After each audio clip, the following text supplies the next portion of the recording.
Now, let me tell you about a woman named Clara Whitmore who got dealt a mighty bad hand. She stepped off the train in Wyoming with everything she owned in one little bag and a heart full of hope from a stranger's letter. But the man who sent for her took one look at her face and told the whole town she was too delicate for frontier life.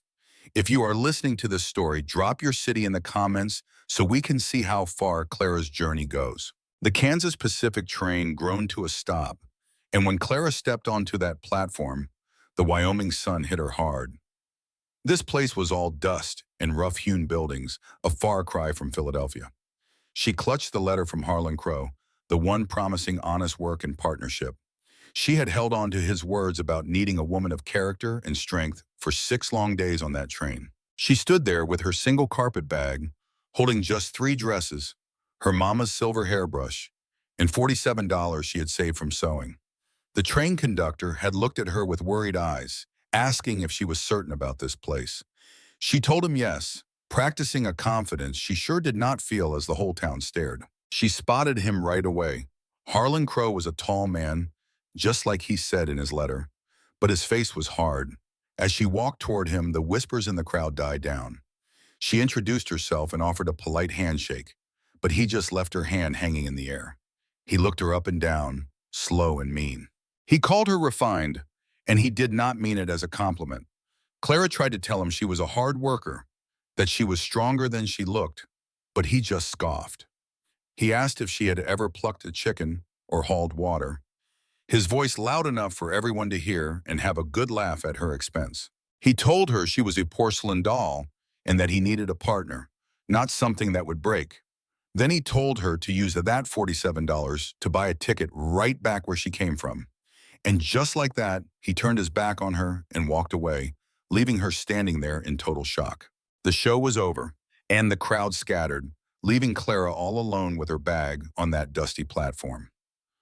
One woman paused, told her the hotel was not hiring, and wished her luck before walking off with her kids. Clara felt a cold loneliness creep in as she watched them go. She picked up her bag and walked to the territorial hotel anyway, but the man behind the counter already knew her story. Word travels fast in a town that small. He said he did not need her kind of trouble, the kind that starts fights between men, and told her to go back east where she belonged. That Texas sun can beat the hope right out of a person. Clara had walked every dusty street in town looking for work. The general store told her no. The dress shop owner just looked at her and shook her head. The man at the stable actually laughed out loud. By sunset, every single door had been shut in her face. She wound up behind the cattle yards, smelling the manure and dust, with just $47 to her name and nowhere to lay her head. The tears came hot and fast, a quiet sound of a heart breaking. A shadow fell across her, blocking the last of the sunlight. Clara jumped. A tall, lean man stood a few feet away, his face looking like it forgot how to smile years ago. His voice was low and steady, like he was calming a nervous horse. "I did not mean to startle you," he said. She wiped at her face, trying to find some dignity. "I am fine. I will move on." He shook his head slowly. "You are the woman from the train. I heard what Harlan did. That was not right." "It does not matter," she said, her voice raw. "Yes, it does," he replied. "Do you have a place to stay tonight?" She could not bring herself to lie. "No." He nodded as if he expected that. "Have you eaten?" She started to say she was fine, but he cut her off. "That is not what I asked." She looked him square in the eye for the first time. "No," she admitted. "I have not eaten." He picked up her travel bag before she could object. "Come on, then." "Where are we going?" "My place. It has 4 walls and a roof. You can have a hot meal and sleep in a proper bed." She thought of all the warnings about strange men, but following the rules had left her crying in the dirt. "Okay," she heard herself say. "Thank you." His name was Eli Mercer, and his small ranch was a couple of miles east. He helped her onto his wagon, and they rode out onto the wide-open prairie.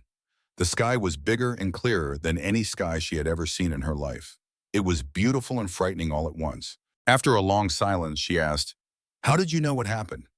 "I was in town for supplies," Eli said, his eyes on the trail ahead. "I saw the end of it.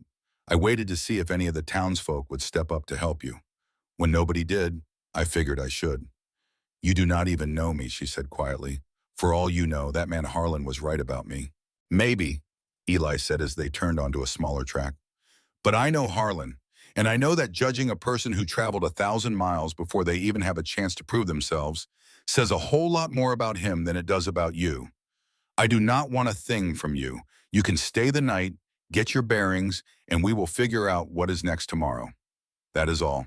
His cabin was small and built from rough logs, but it was sturdy. Inside, everything was clean. It was the neatest place she had ever seen.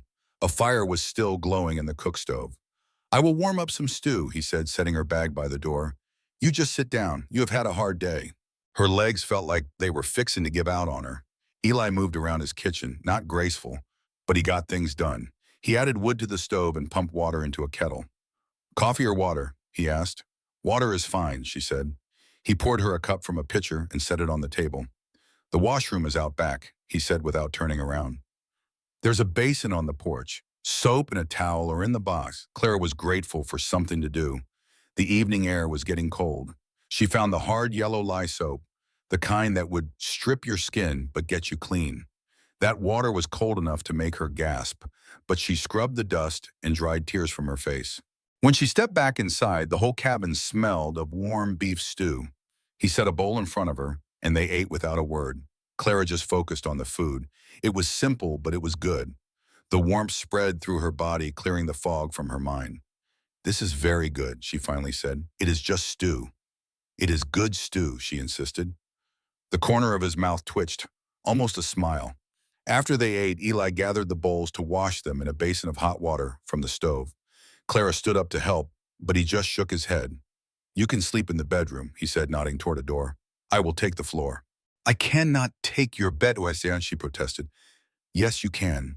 It is already decided. She was too tired to argue anymore.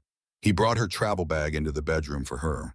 The room was small with just a bed, a chair, and a chest of drawers. The bed had a quilt that was faded but clean. I will be right outside if you need anything, Eli said. You are safe here. She just nodded, not trusting her voice. He closed the door softly. Clara sat on the bed and felt it give under her. It was a real bed in a real room. She was safe, at least for tonight. She changed into her nightgown, then lay down and pulled the quilt up to her chin. Sunlight streaming through the window woke her up. The cabin was quiet. For a second, her heart raced as the memory of the train and Harlan came crashing back. Had Eli left her here all alone? Was this some kind of trap? But then she saw the pitcher of fresh, warm water on the washstand. Next to it was a clean towel. On the chair, her simple brown dress was laid out, brushed clean of all the dust. She opened the door a little bit. Eli was sitting at the table reading a book. He looked up and stood right away. Morning, and he said, I hope the water did not wake you. No, thank you, she said, gesturing toward the clean dress. You did not have to do all this. Seemed like you could use it after yesterday, he replied. I have coffee and eggs, if you are hungry. After they ate, he set his cup down. I have been thinking, Eli said. You need work. I need help around here. If you are willing, I can offer you a job. Clara just stared at him. What kind of job? Cooking, cleaning, mending, the sort of things I am not good at. I could also use help with the chickens in the garden. What would you pay? She asked. Room and board plus $30 a month. $30 a month was a fortune. Back in Philadelphia, she made only $8 a month, and that did not include a place to live. Which I was doing, she asked him, why would you offer this to a complete stranger? Eli was quiet for a moment. Because I know what it is like to need a second chance. And because I can see you are a hard worker, no matter what that fellow Harlan said. You really do not know anything about me, she said. I know you traveled 1,000 miles on a promise, he said, meeting her eyes. I know you did not fall apart when that promise was broken. You went looking for work. That is enough for me. Clara felt something tight in her chest finally loosen. I will work hard, she promised. I believe you, Eli said as he stood to collect the dishes. We can try it for a month. If it does not work out, we will figure something else out. That is fair, she agreed. She got up and helped him dry the dishes. They worked together in a comfortable silence. For the first time since she got off that train, Clara felt a sense of hope. When the dishes were put away, he said, "I will show you around." She followed him out into the bright morning sun. He showed her the barn, the chicken coop, and the well. Those chickens looked like they could use better care. The feed was in the barn. Inside their coop, a dozen hens clucked and scratched, giving Clara a suspicious eye. She hadn't kept chickens since she was a girl, helping her mother. The memory came back, sweet and clear. She told herself, "I can do this." In the garden, sad tomato plants drooped in the heat. Eli looked a little embarrassed. "I know it is a mess. I am better with cattle than vegetables." Clara knelt and touched the dry soil. "This can be saved," she said, and he looked at her with a glimmer of hope. The barn was cool inside, smelling of hay and horses. Eli had his bay and two other horses. All the tack and tools were hung up neat as a pin. "You keep everything real clean," she said. "Disorder bothers me," he said simply. "Makes me feel like things are slipping away." Clara understood that feeling all too well. For 2 years in Philadelphia, her own small room was kept spotless, a little bit of order against the world's chaos. Back at the cabin, Eli pulled out a paper list. "I tried to think of everything that needs doing," he admitted. Clara looked it over. Cooking, cleaning, mending, gardening, the eggs. It was honest work, not the kind of labor that would break a person. "This is good," she told him. "Clear. I will handle the cattle and the heavy repairs," he said. "But I could use help during calving season."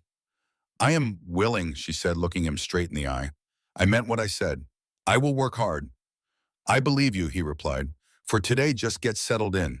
We can start for real tomorrow." But Clara had waited long enough for her life to start. "I would rather start now if it is all right. The garden is thirsty." Something changed in his face then, a look of respect. "All right then. The well is out back." He left to check his cattle, and Clara got to work. The hard work felt good. She hauled water until her arms ached and pulled weeds until her back complained. The chickens were wary at first, but after she spoke to them softly, they seemed to decide she would do. By noon, she had the garden looking better and had collected a basket of 12 brown and white eggs, still warm from the nest. She found Eli inside fixing a piece of leather. He looked up and saw the eggs, and a flash of surprise crossed his face. "You got them all. They usually hide a few." "I looked under the nesting box," she said with a small smile. "You hungry?" he asked. They ate a simple lunch of bread and cheese in a comfortable quiet. Afterwards, Clara started on a basket of mending she had seen. Eli tried to stop her, saying she had done enough, but she was already threading a needle. The afternoon passed in a quiet rhythm of shared work. Outside, the wind picked up and dark clouds started to build on the horizon. "Storm's coming," Eli said, looking out the window. "Might be a big one." The cattle were restless and the chickens had gone quiet in their coop. "Should we do anything?" Clara asked. "Everything is secure. We just wait it out. I will bring in some extra firewood, though." Just as he finished stacking the wood inside, the sky turned a dark, angry green. The first drops of rain hit the roof like thrown rocks. The storm broke over them with a wild fury. Thunder shook the little cabin, and lightning lit up the world in bright, jagged flashes. Eli lit the lamps, and they sat at the table, listening to the storm rage. "It is something, is it not?" Eli said. "Different from city storms." "It feels personal," Clara said, "like it is angry at us." He almost smiled. "Out here, the weather does not care about you one way or the other." Clara needed to understand this quiet man who had offered her a place when she had none. "How long have you been out here?" she asked. 4 years, he said, staring into his coffee. "I was other things before this. Ranching found me when I needed to start my life over." Clara heard the warning in his voice, but she had to speak. "I understand needing to start over." Eli looked at her then, a flicker of understanding passing between them. He asked about her family back east.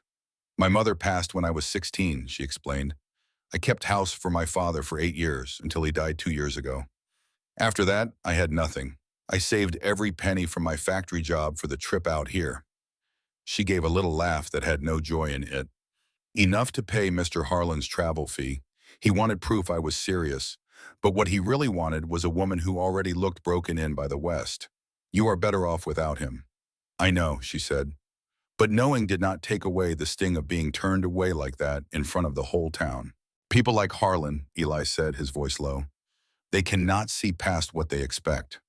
When someone does not fit their picture, they throw the person away instead of changing the picture.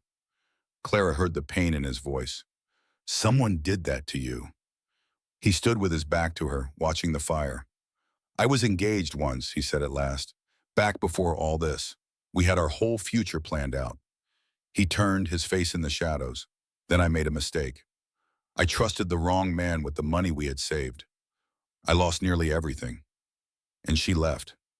She decided if I was fool enough to get cheated, I was not worth the risk. She was right about one thing. I was a fool, just not in the way she thought. He told her how a partner had once cheated him out of everything. She wanted to tell him that trusting people did not make him a fool, but she had learned that same lesson too recently. So I came out here, Eli said. I bought land nobody wanted and built a life nobody could take away. He looked right at her. Until yesterday, I was doing okay with that. Then I saw you behind that cattle yard, and I remembered what it felt like to need help and have nobody offer it. You can stay as long as you need to. His simple, honest words settled between them. Trust was dangerous, but right then it felt like her only choice. Thank you, she said quietly, for all of it. Eli just nodded. I will let you get some rest. Night on a Texas ranch comes on fast.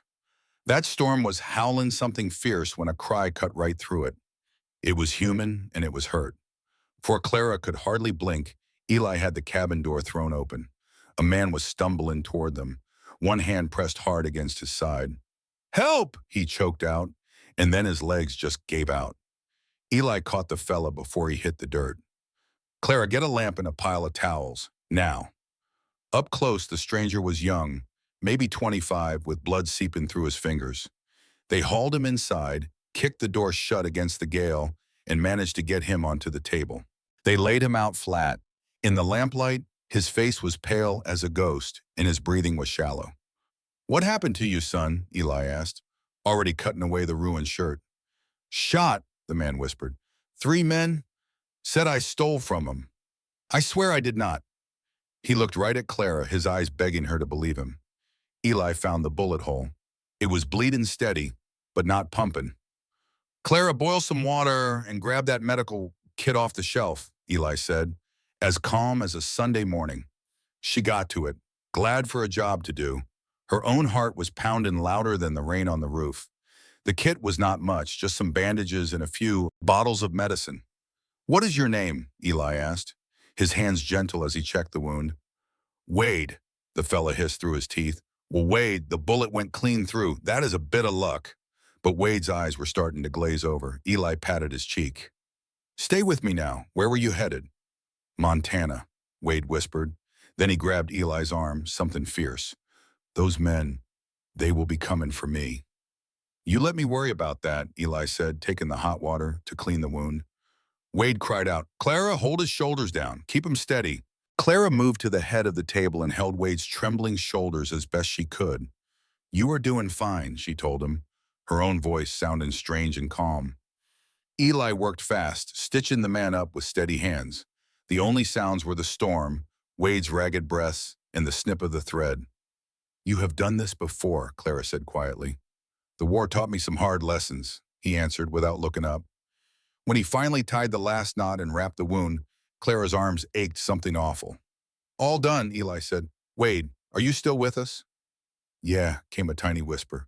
You can sleep soon, but first, I need to know. What did they say you stole? Wade's eyes fluttered open. Money from a land deal. I was just in the wrong place. Saw something I should not have. Then he just passed out cold. Eli checked his pulse. Help me get him on the floor. They made a bed of blankets for Wade near the fire. Clara looked down at her blood-spattered dress, and her hands started to shake. Will he make it? She asked. Depends on if infection stays away, Eli said, washing his hands, and on if those men show up. Eli stared out the window into the pitch-black night. If they come, we will deal with it. Just one day ago, Clara's whole life was in ruins at a train station. Now she was harboring a wanted man with killers on his trail. She should have been scared to death. Instead, she heard herself say, I will take the first watch. You should get some rest. Eli turned around, a look of pure surprise on his face. He needs a close eye. I can do that, she insisted. He just looked at her for a long moment, and she saw something new in his eyes. It looked a whole lot like respect. All right then, he said. You wake me if anything changes, he warned before laying down on his bedroll, his boots still on his feet. In minutes, he was fast asleep. Clara pulled a rocking chair close to Wade and sat her watch. The fire just crackled, a peaceful sound against the raging storm. She got to thinking about trust. Trust in the wrong fella, Harlan, had nearly destroyed her. But trust in Eli had saved her. Now they were putting their trust in this stranger. She figured that it was the real difference in people. Some folks only see what is wrong with a person. Others, like Eli, see what a person could become. A loud crack of thunder shook the whole cabin, and Wade mumbled in his sleep. Clara put a hand on his shoulder. You are safe for now, she whispered to him. The hours dragged on by. She fought to stay awake, but her head kept drooping. Wade's breathing stayed even, and that seemed like a good sign. Sometime deep in the night, Eli sat up straight. He came over to the fire. Go on and get some rest, he said, his voice soft. It is my turn to watch. Clara was too bone-tired to argue. She just nodded her head and stood up, feeling the long, hard night in every part of her body. Clara was plum-tuckered out, the blood on her dress a stark reminder of Harlan's cruelty. Eli's steady hand on her arm was the only thing holding her up. You're safe now, he said, his voice a low comfort in the quiet cabin. She fell into a deep sleep, but her rest was shattered by angry shouts from the yard. Peeking through a crack in the wall, Clara saw 3 armed men on horseback. Their faces were hard, and they looked like they meant business. Her heart pounded in her chest. They were here for the man hidden by the fireplace, the one she and Eli had sworn to protect. These men weren't asking for help. They were demanding it. Eli opened the door just enough to step onto the porch, a picture of calm against the brewing storm. Morning, Tveen, he called out, his voice steady. Something I can help you with? The oldest rider, a man with a gray beard and colder eyes, leaned forward. We're tracking a fella, wounded, followed his blood trail right to your doorstep. Eli did not flinch. Haven't seen anyone. Storm likely washed away any trail you were following. The man did not seem convinced. You mind if we take a look around? I mind, Eli said, his tone turning to steel. This is private property. You want on my land, you come back with the sheriff. One of the younger men laughed, a nasty sound. Sheriff's a 3-day ride from here. We'll be done with our business long before then. The bearded man's gaze fell on a set of smaller footprints in the mud. You got a wife in there, friend? He asked, his voice dripping with threat. The question hung in the air, a danger all its own. Eli's jaw tightened. I've got someone under my protection, and she's got nothing to do with you. Before another word could be said, Clara made a choice. She saw that Eli would die before he let them pass, and she could not let that happen. She stepped onto the pane, ignoring the wounded man's weak protest from inside. There is no fugitive here, she announced, her voice shaking only a little. My husband and I have seen no one. The men stared, their eyes lingering on her torn dress. Her lie seemed to work. After a long, tense moment, the bearded man grunted. We'll be back, he warned, before turning his horse and riding away with his men. Safely inside, Clara finally checked on the man they were hiding. It was her brother, Wade. He had been running from Harlan. He's trying to steal land titles, Wade whispered, pulling a bundle of papers from his coat. This is the proof he wants it back. Now it all made sense. Harlan's cruelty, the armed men, everything. Eli looked at the papers, his face grim. He's been cheating folks around here for years. They knew Harlan's men would return, and they would not be so easily turned away next time. But Eli was a Texan, and this was his home. That night, he used his knowledge of the land to set a few clever, non-lethal traps. Her words landed hard. My husband. The bearded man's eyes narrowed, looking from Eli back to Clara. He was sizing them up all over again. Clara moved to stand beside Eli, their shoulders nearly touching. She said they were newlyweds, just trying to find a peaceful life. Eli gave her a quick look, a whole story passing between them in that 1 second. Then he faced the riders, his voice steady and deep. Like my wife said, we haven't seen your man. This storm kept us indoors. The leader leaned back in his saddle, his hand moving away from his pistol. Newlyweds, he said. but the words sounded sour. Well, here is some free advice. This country is hard enough without helping criminals. A man who helps a fugitive becomes one. That goes for his wife, too. Eli's voice was cold. We will keep that in mind. The man gathered his reins. You do that, because if we find out you lied, we will be back, and we will not ask permission next time. They rode off slow, but one of them kept looking back, as if memorizing the cabin for later. The moment they were given, Eli pulled her inside and shot the bolt home. He leaned against the door with his eyes closed, the tension clear in his body. That was either the bravest or most foolish thing I have ever seen, he said, opening his eyes. Clara's hands started to shake, the danger finally hitting her. They were going to force their way in. The lie was my only idea. Eli moved to check on Wade, who was slumped against a wall, fresh blood on his bandages. It worked, he agreed, but now they think we are married. That creates a new set of problems. Wade coughed, his eyes fluttering open. I am sorry, I should leave. Eli gently pushed him back down. You are not going anywhere in your condition. You would be dead in an hour. Clara's mind was already turning. We stick to the story, she said, her voice firm. We tell people we got married quietly. It happens out on the frontier. It explains why I am living here. It gives us a reason to protect each other in this place. Eli turned to face her, his expression serious. Do you understand what you are proposing? If we claim to be married, we have to live it. People will watch us. And if they find Wade, they will not see you as an innocent bystander. They will see you as my accomplice. Clara met his gaze without wavering. I know that. But what is the alternative? Let them kill Wade? Let me go back to town a failure? The muscle in Eli's jaw tightened. He knew she had a point. You do not owe me this, he said quietly. Clara shook her head. I am not walking away from the only person who has helped me out here. We are in this together now. Something shifted in Eli's eyes. All right, he finally said. We are married, as of last week, a quiet affair. He laid out their new story. We met when I helped you, and we decided not to waste time.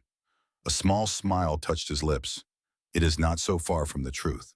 While Clara made some broth, Eli changed Wade's bandages. They talked in low voices. The bearded man was Cyrus Fletcher. Wade said he ran all the crooked business in the territory, from stealing cattle to jumping claims. He was buying up homesteads for pennies on the dollar, using threats to get what he wanted. Then he would sell the land to the railroad for a fortune. Eli's hands paused. That is not illegal if the sales are legitimate. They are not, Wade said through the pain. He forges documents. I saw proof of what he is doing. That is why he shot me.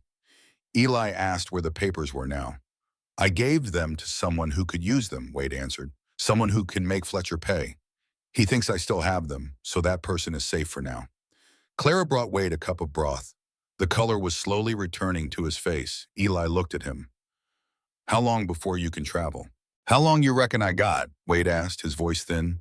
A week, maybe, if infection does not set in. Eli washed his hands, his face set like stone. If you stay, you are asking for trouble. Wade nodded. If you want me gone, I will take my chances tonight. You would be dead by sunup, Eli said flatly. You will stay until you can travel. But those men are watching this place. We have to be smart. Clara poured 2 cups of coffee. Wade has to stay hidden. No windows, no going outside. We need to look like nothing is wrong. Just a normal day. Eli took the coffee. Agreed. I will handle the outside chores. You take care of the house. We will act like newlyweds, just starting out. And if Fletcher comes back, we stick to that story.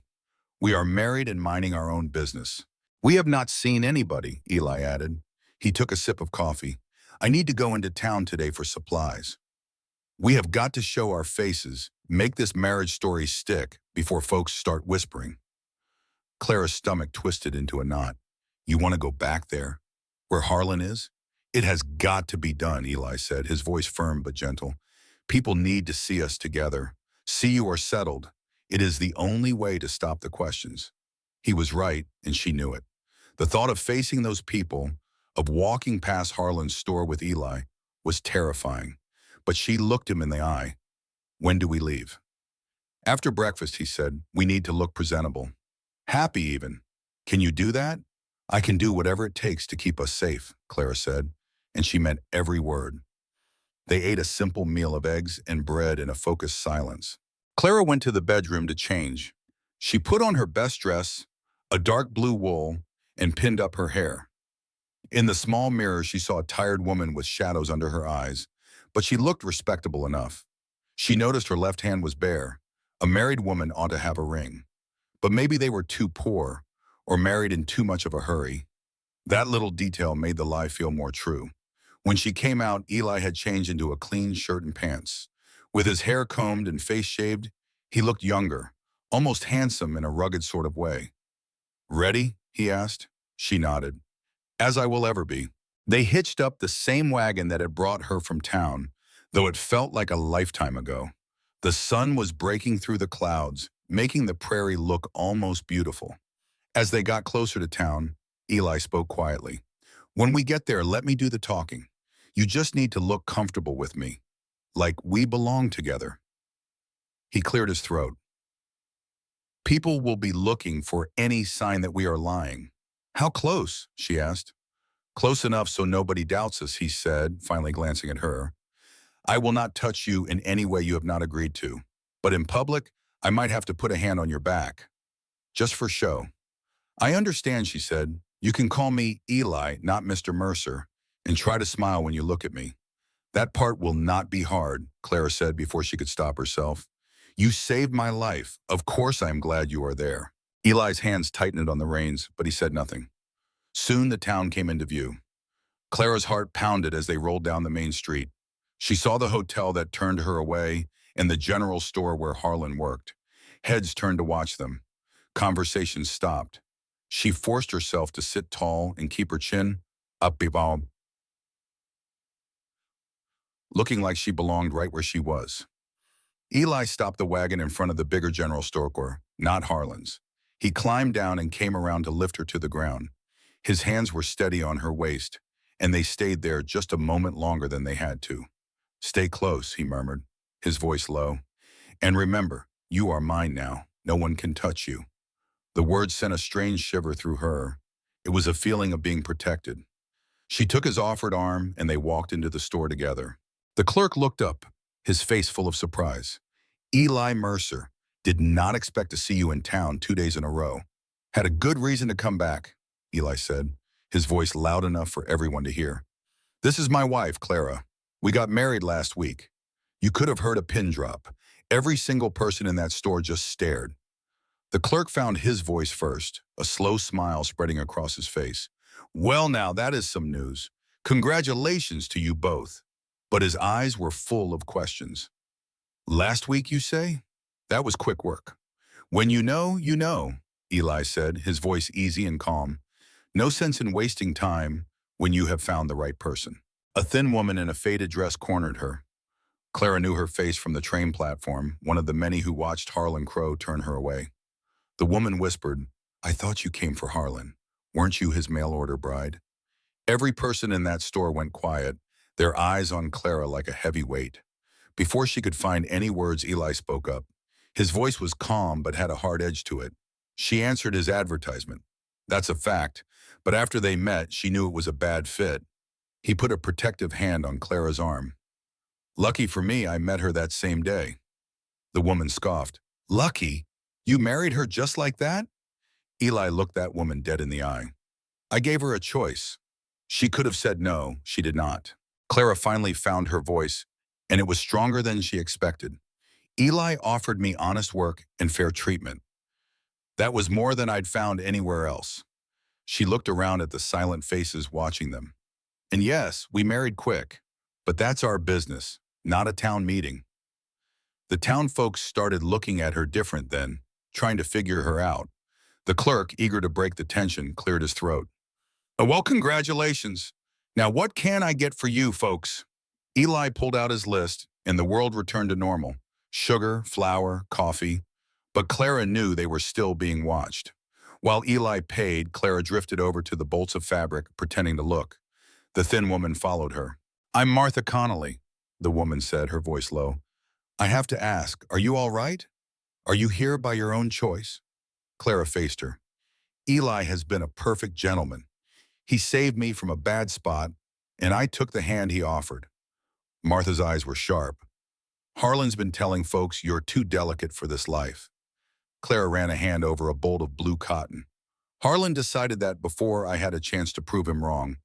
Eli is giving me that chance. I'm a lot stronger than people think. Martha's voice dropped even lower. You will need to be. Living out there with a man, folks will talk. They will judge you. Then I will give them nothing to talk about, Clara said. Martha studied her for a moment, then gave a slow nod. You have got some real spine. That is good. You will need it. Just as she finished her thought, she said, and you should know, not everyone here is against you. Those words were a small comfort. Clara and Martha walked back to Eli, who was finishing up at the counter. He took the blue fabric from Clara and paid the man in cash from a worn leather wallet. As they loaded their supplies into the wagon, a man stepped out of the saloon down the street. It was Harlan Crow. He froze when he saw them, his face turning from surprise to a mean-looking scowl. Eli Mercer, he called out. Heard a rumor you got yourself hitched. Eli helped Clara onto the wagon seat before turning to face him. It is not a rumor. It is a fact. Harlan's eyes landed on Clara, and a nasty smile spread across his face. Well now, that was quick work. Has it been 3 days since she got here? 2, Eli said, his voice flat. When you know, you know. Harlan stepped closer, trying to look casual. But do you really know her? I read her letters. All about her fancy manners and how she ain't got a single useful skill for the frontier. What did you see in her that I missed? Clara felt a hot flash of anger, but Eli stepped right between them. I saw a woman willing to work, someone honest who did not pretend to be something she was not. He paused. Maybe you were just looking for the wrong things. Harlan's face got red. I made a smart choice. She would have been useless on a ranch. This woman, Clara said, her voice cutting through the air, is sitting right here, and she has managed to survive 2 days of hard work, which is more of a chance than you ever gave her. Harlan looked shocked that she had spoken up. 2 days is not 2 years. You will see I was right about you. Or maybe, Clara said, holding his gaze, you will see you were wrong. Either way, it is not your concern anymore. I am Eli's wife now. The word wife felt strange, but she said it with all the strength she had. Harlan just sneered. Well, congratulations to you both, he said, making it sound like a curse. Then he turned and walked away. Eli's hand rested on her shoulder for just a second. That went as well as I could have hoped, Eli said quietly, climbing up beside her. But you probably just made an enemy for life. I already had one, Clara replied. At least now he knows I will not back down.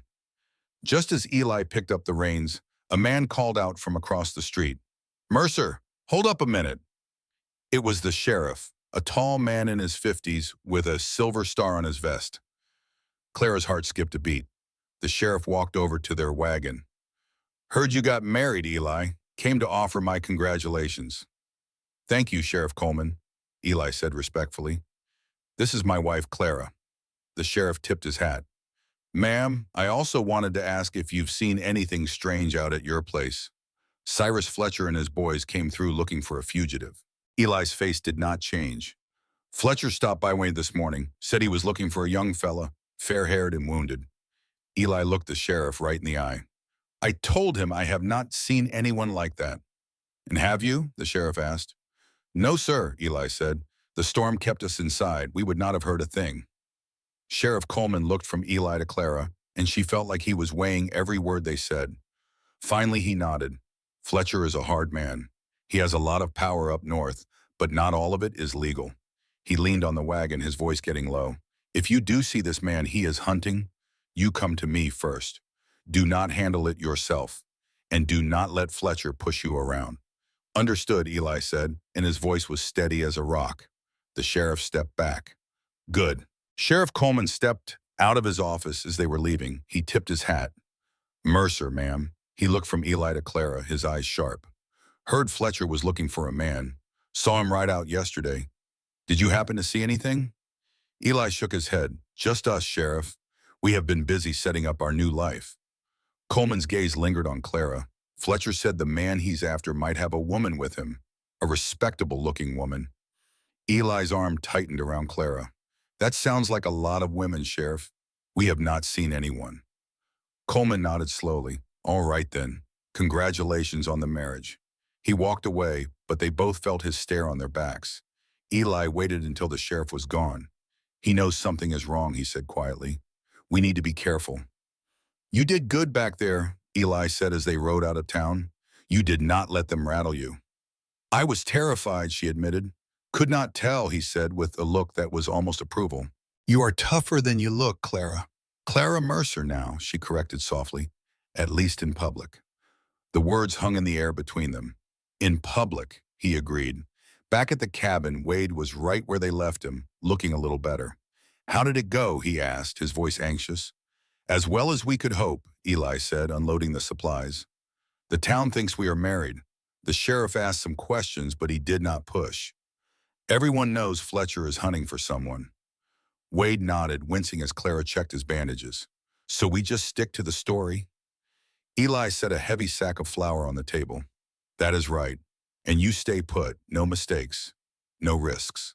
When the riders returned under the cover of darkness, they were met with chaos. Spooked horses and a few well-placed ditches sent them running. It was all the distraction Wade needed to slip out and ride for the law. The next morning the sheriff arrived, not with Harlan's men, but for them. With Wade's papers as evidence, Harlan's entire scheme unraveled. Standing on the porch, watching a new sun rise, Eli turned to Clara. That was a brave thing you did, he said. Clara smiled, feeling safe for the first time in a long while. She had learned that standing for what is right, even when you are scared, is the truest form of strength. Clara finally broke the silence. What happens when Wade can leave? Eli stared down into his coffee. He goes north, he said, gets away from Fletcher, and starts fresh. And we are stuck in this lie, Clara thought. Eli looked up, his eyes serious. We are committed now, for better or worse. Clara had answered an ad for a husband, hoping for a partner. Instead, she was tangled in a dangerous business deal with a stranger. How long, she asked. How long do we pretend? As long as we have to, he said. Folks in these parts have long memories. If we split up right away, it will just stir up trouble. So we are trapped, she said. We are committed, he corrected her gently. We made a choice. It is not perfect, but we can survive it. We work good together, Clara. She could not argue with that. Being trapped with Eli, a man who showed her respect, was not the worst fate. What if one of us wants something real, she asked. A real marriage? Then we figure it out, he promised. I will not hold you here against your will, Clara. His honesty calmed her down. You always have a choice. That is one thing I can promise. They sat in silence as the sun went down. The next few days fell into a careful routine. Eli worked the ranch, and Clara took care of the house and nursed Wade. They played the part of a newly married couple for anyone who might be watching. Slowly, Wade got his strength back. He was getting better, but he was still too weak to run, and his face was too well known if Fletcher's men were still snooping around. On the fifth day of them, the trouble they were hiding from rode right into their yard. Clara was in the garden when she heard the horses. There were several of them, and they were moving fast. Her heart sank right to her feet.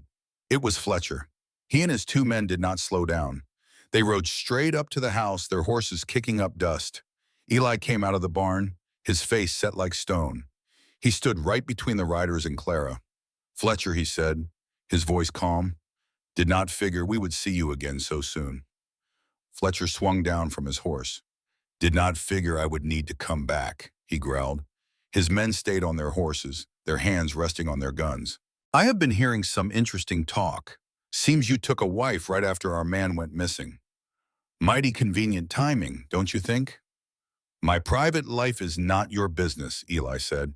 It is my business when you lie to me, Fletcher snapped, stepping closer. Clara made herself walk toward them, trying to look calm. We sent you away because you were making threats on our land. And any decent person would do the same. Fletcher turned his cold eyes on her. Any decent person with nothing to hide would have helped us. We have nothing to hide, Clara lied. The lie came easier this time. We found blood, the scarred man said. His voice was like rocks grinding together. Near your barn, fresh from about 5 days ago, right when our man was shot. Eli stood perfectly still. Could be from anything, he said. I butcher animals on this ranch. Blood is a common thing. This was not animal blood, Fletcher said. He held up a muddy, dark piece of cloth. This was with it. Looks like it was torn from a man's nice shirt. Not the kind a rancher works in. It was a piece of Wade's shirt. They had missed it. I do not know what that is, Eli said, but his voice was not as steady. I think you do, Fletcher sneered. I think Wade Slater came here hurt, and you took him in. I think he is hiding here right now. You are welcome to look, Eli bluffed, and Clara's blood ran cold. Wade was right there in the cabin, too weak to run, but you will not find a thing. Fletcher looked from Eli to Clara, and a mean smile spread across his face. Maybe he is not here now, but he was. That makes you his partners in crime, partners in theft and murder. Murder? Clara whispered. You said he was a thief. He stole, and then he killed the man I sent to get my property back, Fletcher said. Shot him dead. So when we find Slater, anyone who helped him is going to hang right beside him. We have not helped anyone, Eli said, his voice hard as iron. Now get off my land before I fetch the sheriff. Fletcher just laughed. The sheriff knows I am here. He turned to his men. Search the barn. If you find anything that shows someone was hiding, you bring it to me. The two men walked toward the barn. Clara's mind raced. There were extra blankets out there. Medical supplies she had forgotten to bring back in. Small things that could tell a big story. A few minutes later, the men came back out.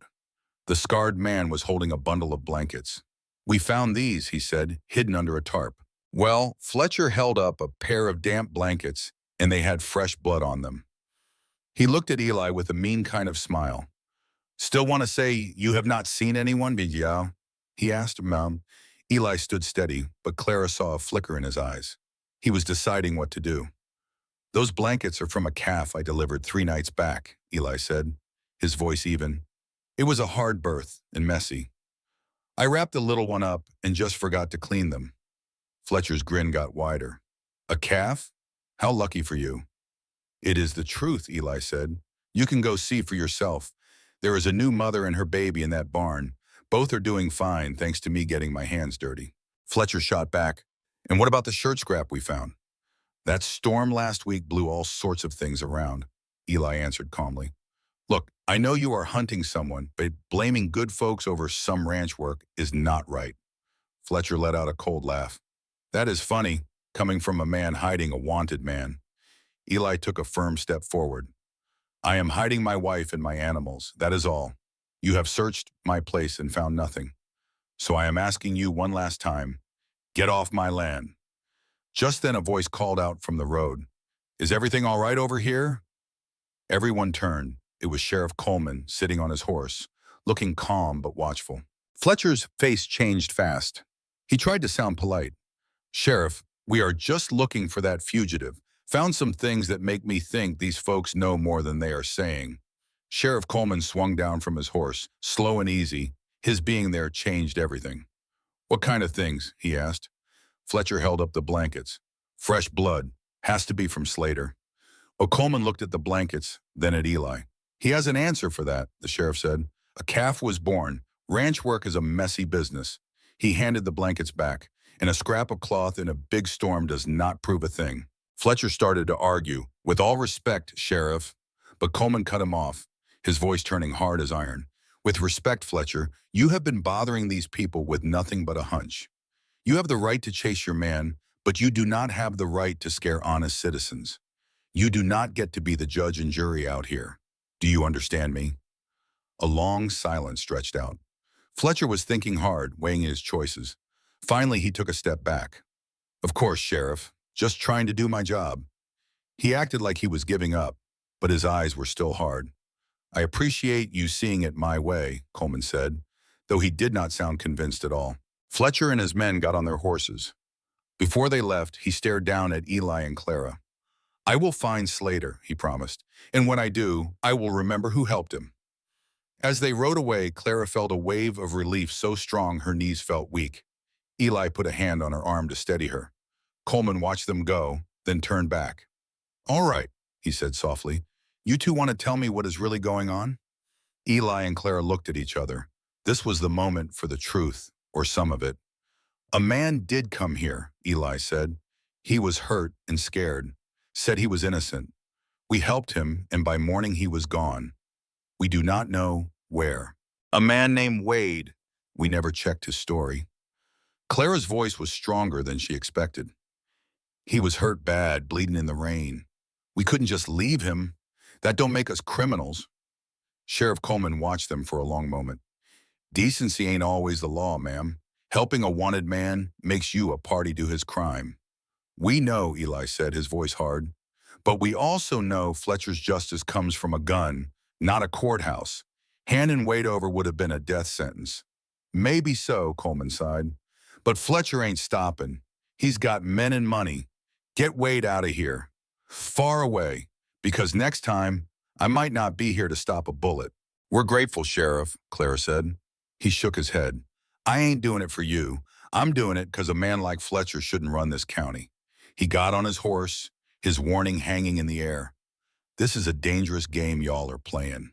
He rode off, leaving them in the quiet yard. Clara looked at Eli. Wade has to leave tonight. Agreed, Eli said, heading for the cabin. Let's see if the man can even sit a horse. Inside, Wade was already by the window, pale as a ghost. He'd heard it all. I'm sorry, he started. I never meant to bring this on you. You'd be dead if you'd left, Eli said, checking the man's bandages. But the sheriff is right. You have to go. Can you ride? Wade stood up slow, pain on his face, but he didn't fall. I can manage. It won't be pleasant, but I'll do it. Good, Eli nodded. We'll get you supplies. Food, water, medicine. You leave before the sun comes up. Head north and don't look back. What about you two, Wade asked. Fletcher knows you helped me. He'll make things hard. Let us worry about our own troubles, Clara said, already gathering jerky and bandages. You just worry about staying alive. They worked through the evening, packing what they could spare. Wade kept saying it was too much, but they paid him no mind. In the dark of the barn, Eli saddled their steadiest horse by feel alone. He led it to the back of the cabin, out of sight from the road. They ate a quiet meal, the three of them. Clara knew she'd remember this moment. Wade looking grateful, Eli looking steady, and herself a woman who now faced down armed men. I'll never forget this, Wade said softly. If I make it, I'll find a way to pay you back. Just live, Eli told him. That's payment enough. They left Wade in the barn, ready to ride at a moment's notice. Back in the cabin, the silence felt different. It was heavy with danger, but light with a shared purpose. What do we do now? Claire asked. Fletcher will be watching. We do what we've been doing, Eli said, his face tired. We work this ranch, we act like a married couple, and we give him nothing to see. Do men like him ever give up? She asked. No, he said, honest and plain, but sometimes they find bigger trouble. Clara thought about a life spent looking over her shoulder. It should have scared her. Instead, a strange calm settled over her. I'm glad I'm here, she said out of the blue. I know it sounds crazy, but I am. Eli looked at her then, truly looked at her. Me too, having you here. It's been good. What happens when he's gone? She asked. Do we just keep on like this? I suppose that's up to you, he said, his voice low. We can keep up the act for the neighbors. Or we could try to make this real. The question hung there between them. Did she want a real marriage or just the protection of one? She realized the answer had been taking root for days. I want something real, she said, her voice barely a whisper. I don't want to pretend with you, Eli. It just feels wrong. Wrong how? Because I'm starting to care about you. Because when Fletcher and his men were here, I wasn't worried about me. I was worried about you. She looked him square in the eye. I didn't come here for this, but I think I'm finding it all the same. The hardness in his face softened. The feelings mutual. These last few days, having a partner, someone who stands with you instead of running, it's changed things. So what do? She asked. We take it slow, he said. He reached across the table, his rough hand covering hers. But we stop pretending it's just for show. We admit it's turning into something more. Something more, she agreed, her hand warm in his. For the first time in a long time, she felt like she was exactly where she was supposed to be. Before dawn, they took Wade to his horse. The air was cold and the stars were bright. Pain was etched on Wade's face, but his jaw was set. North, Eli told him, and don't trust a soul till you're clear of this territory. I won't. Wade said, looking down at them. Thank you for everything. Go, Clara whispered, and be safe. They watched him disappear into the dark. As the first light of dawn touched the sky, Eli put his arm around her shoulders. They stood there together, quiet, ready for whatever came next. The sunrise was beautiful and dangerous, she thought, just like this new life of hers. So you did see Slater, Coleman said, his face giving nothing away. But then he nodded slowly. You did a good thing, a dangerous thing, but a good one. He tipped his hat. You watch yourselves. Fletcher is not the kind to give up easy. After the sheriff left, Eli turned to Clara. We should go inside. But Clara shook her head. I just want to stand here for a minute, she said. We did something right. No matter what comes next, we helped someone. That has to mean something. Eli put his arm around her. It means a whole lot, he said. Come on. Whatever is coming, we will face it together. And as they walked to the house, Clara knew this was a better life than she had ever planned. It was not safe, but it was real. Life on the ranch settled down some. Folks in town even started warming up, especially Martha Connolly. Then 10 days after Wade left, Sheriff Coleman came riding up. Clara's heart nearly stopped, thinking it was bad news. But the sheriff just took the coffee Eli offered and sat on the porch. He asked if Fletcher had been causing any more trouble. Eli told him they had not seen the man since. The sheriff took a long drink of his coffee and said that was good to hear. He went on to say that Fletcher had much bigger problems now. It seems somebody sent a pile of papers to the governor about his crooked land deals, the kind of trouble that brings in federal marshals. Clara knew right then it was the proof Wade had gathered. The sheriff said Fletcher was too busy trying to save his own skin to worry about them anymore. He finished his coffee, stood up and told them that if they happened to get a message to Wade Slater, they could tell him he was clear to come home. With Fletcher facing the law, the hunt was over.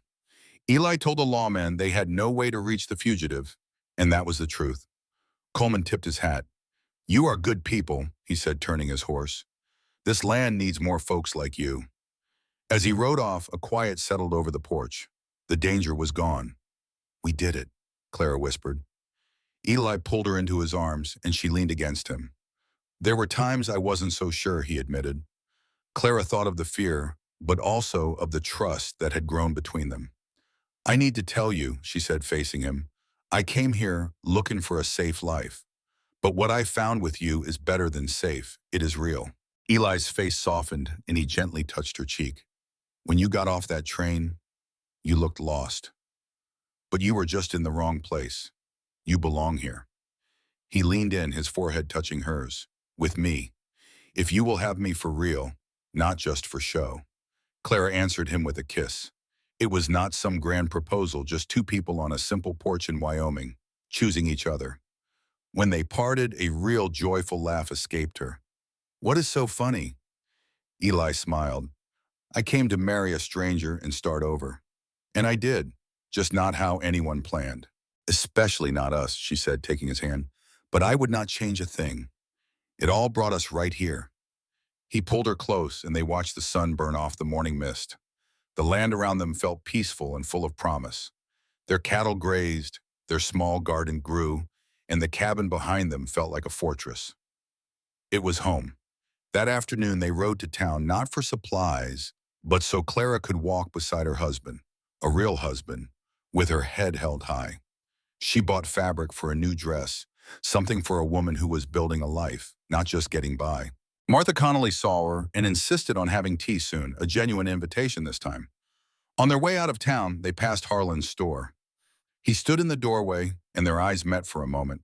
He saw her standing tall next to Eli, saw the comfort between them, and understood what he had thrown away. She was not a delicate flower, but a woman who had faced down danger and won. Clara gave him a polite, distant smile and walked on. His opinion did not matter anymore. She knew her own worth now. On the ride home, Eli was quiet. Something wrong? She asked. No, just thinking how much can change in 10 days. He looked at her, his eyes warm. 10 days ago, I was sure I would always be alone. I thought I had lost my one chance at a partnership. And now I have you, a real partner.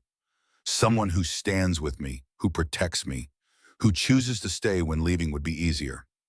His voice got thick with emotion. I do not know what I did to deserve a second chance, but I am grateful for it.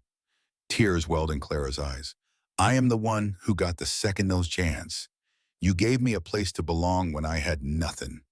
You saved me, Eli. He shook his head gently. We saved each other. That is what partners do. As the sun set, the sky was just lit up with color. The moment felt important, like the start of the life they were choosing to build. I love you, Clara said, the words surprising even herself. I know it is fast, but I do. I love how you think, how you work, how you treated me with respect from the very start. Eli turned to her, his hands on her shoulders. I love you too, Clara, for your courage, for the way you just do what needs doing. What I had before was nothing compared to this. They kissed, and all her leftover fear melted away. This was home. This man was her home. That night, they sat at their table and talked for hours about the future. They spoke of the ranch, of the barn Eli wanted to rebuild, and of all the small dreams that make up a life together. Later, when they went to bed, Clara felt a quiet settle over her for the first time in a very long time. She was not alone anymore. She had a partner. The next morning, they woke up together, moving around the small cabin like they had done it for years. As they ate breakfast, Clara looked around, full of gratitude. What are you thinking about? Eli asked. About standing on that train platform, she said. Watching Harlan walk away, feeling like my life was over. She reached for his hand. I am thinking that sometimes the worst thing that can happen is really the best thing. Sometimes getting told no just points you where you needed to go all along. And where do you need to be? He asked. Right here, she said, squeezing his hand. With you, building something real. It is harder than the life I imagined, but it is honest. It is ours. Eli smiled. Ours. They went out to face the day's work together, true partners in every way. And that evening, watching another sunset, Clara knew the scared woman she had been just 10 days ago was a complete stranger to her now. Clara asked Eli if he ever regretted helping her, with all the danger it brought from Fletcher in the town. Eli shook his head right away. He said the trouble was worth it because it brought her into his life. He held her and told her that a life with no risk is a life with no reward. He would choose her and all the trouble that came with her over being safe and alone. Clara leaned into him, feeling like she was finally where she belonged. She whispered that she loved him, and he said it right back. As the stars came out, they stood together. They had started as strangers helping each other survive, but had turned into real partners. They were just two lost people who had found their way home together. The lamp inside their small cabin glowed, a warm and welcome light. Clara took his hand and led him inside, closing the door on the vast prairie and all the dangers they had faced. They had built something true out of a difficult situation, and that felt like a miracle worth celebrating. As he kissed her in the soft lamplight, she knew every single risk and every moment of fear had been worth it. This was her life now. It was real, she had earned it, and she would not trade it for anything in the whole wide world.